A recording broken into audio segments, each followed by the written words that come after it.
58 రోజుల్లో సుమారుగా 35,000 ఎకరాలు రైతులు స్వచ్ఛందంగా వచ్చి వాళ్ళ భూములు ఇచ్చారు అధ్యక్ష. రైతుకి భూమి అనేది కేవలం ఒక ఆస్తి కాదు అధ్యక్ష. ఒక మాటలో చెప్పాలంటే అది వాళ్ళ జీవితం, వాళ్ళ గుర్తింపు, వాళ్ళ భవిష్యత్తు అధ్యక్ష.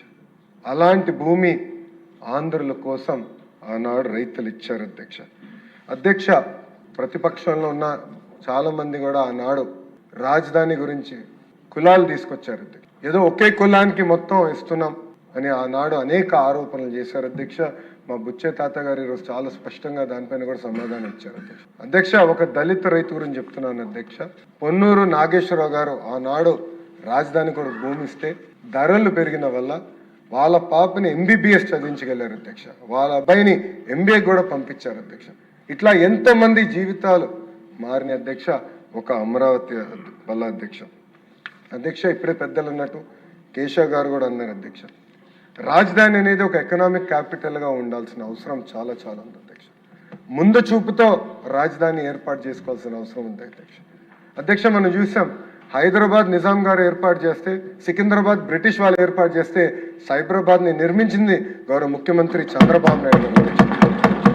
ఒక ముందు చూపుతో, ఒక విజన్తో ఈరోజు ఢిల్లీ పడుతున్న పొల్యూషన్ కష్టాలు కానీ, బెంగళూరు పడుతున్న ట్రాఫిక్ కష్టాలు ఉండకూడదు, పర్ఫెక్ట్ ఎకోసిస్టమ్ ఏర్పాటు చేయాలి, రోడ్లు అనేది ప్రపంచం మొత్తం ఆశ్చర్యపడే విధంగా మనం ఏర్పాటు చేయాలనే లక్ష్యంతో ఆనాడు ప్లానింగ్ ప్రారంభించారు అధ్యక్ష. ఒక్కసారి మనం చూస్తే 2014-19 మధ్యన అధ్యక్ష గౌరవ మంత్రి నారాయణ గారు చెప్పినట్లు ఆనాడు సింగపూర్ ప్రభుత్వాన్ని ఒప్పించి తీసుకొచ్చి మనం మాస్టర్ ప్లానింగ్ చేసాం అధ్యక్ష. సింగపూర్ ప్రభుత్వాన్ని కూడా ముందు చూపుకుంటున్న అధ్యక్ష. వాళ్ళు కూడా వాక్ టు వర్క్ మోడల్ పాటిస్తారు అధ్యక్ష.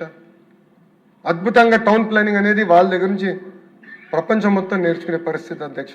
అలాంటి సింగపూర్ తీసుకొచ్చి మాస్టర్ ప్లానింగ్ చేస్తాం జరిగింది అధ్యక్ష.